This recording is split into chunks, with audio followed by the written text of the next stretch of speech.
Përshëndetje të dashur peshorë, do bëjmë leximin e radhës për ju, por para se të fillojmë dua t'ju them humbja apo zhdukja ime ishte për shkak të një operimi të përsëritur, dhe sot jam më mirë, po ulem, arritu ulem, dhe do bëjmë leximin e juaj. Por që këtë lexim e kam hapur sikur tregimin mbylljes së vitit, ta them kështu çfarë vërtet duhet të kemi parasysh. Po fillojmë me 5 të shpatës. Dhe kjo letër tregon që të dashur peshor, viti që je duke mbyllur të ka vënë përballë apo vitin që kemi përjetuar deri tani, të ka vënë përballë fitorëve që nuk ka shije apo nuk të ka dhënë shumë shije fitore. Ke fituar diçka, por nuk je ndjerë fituar. Ke zgjedhur paqen, por shpesh je ndjerë sikur ke humbur diçka nga vetja. Disa debate janë mbyllur, por jo domosdoshmërisht janë zgjidhur.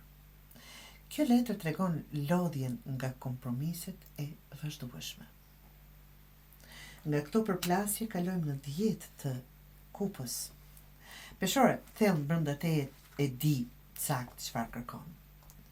Absolutisht një harmoni reale, marrëdhënie të ndershme, ndjesi, përkatësie. Ky vit të ka treguar dallimin mes paqes së vërtetë dhe qetësisë së rreme, që vjen nga shmangja e konfliktit. Dhe tani nuk je më i gatshëm apo e gatshme të pranosh më pak, o 10 të kupës, o fare. Por realiteti 5 kush, kam i 5 dhe 5, që tregon një lloj konflikti me veten apo me dikë tjetër. Realiteti material del në pak me 5 të monedhës, që nuk do thot patjetër material, se është janë monedha, po që më duhet ta cekë. Kjo letër flet për mungesë, jo domosdoshmërisht financiare, por mbështetje. Ke dhënë shumë dhe në disa raste nuk ke marrë të njëjtën gjë mbrapsht.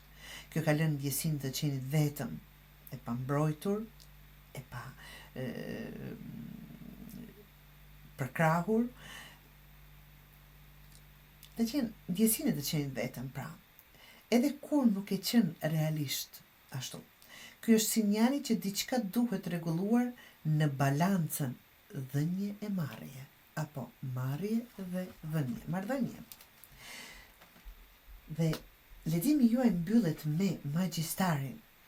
Kjo letër të rikthen në fakt, të tregon fuqinë që ke në duart e tua, jo si magji e jashtme, por si ajo e mbrëmshme vedijes tënde. Peshore, ke më shumë ndikim se sa mendon. Viti i ri të kërkon të mos presësh që gjërat të balancohen vet, por ti krijosh kushtet që balancën apo ta kuptosh, ta dëshmosh që balanca ekziston. Të dashur peshor, viti i ri nuk kërkon të shpëtosh të gjithë, të kërkon të mos humbësh veten, dhe kjo është ka shumë rëndësi. Vendos kufi pa u ndjerë fajtor. Harmonia fillon nga zgjedhjet e ndershme. Kur them të ndershme, nuk them që jeni duke gënjur, por të ndershme para vetes, përballë vetes, çfarë është ajo çfarë dëshironi. Kur ndalon së sakrifikuar veten për paqe të rrejshme, për hir të dikujt, paqja bëhet e padurueshme për hir të dikujt apo për hir të diçkaje.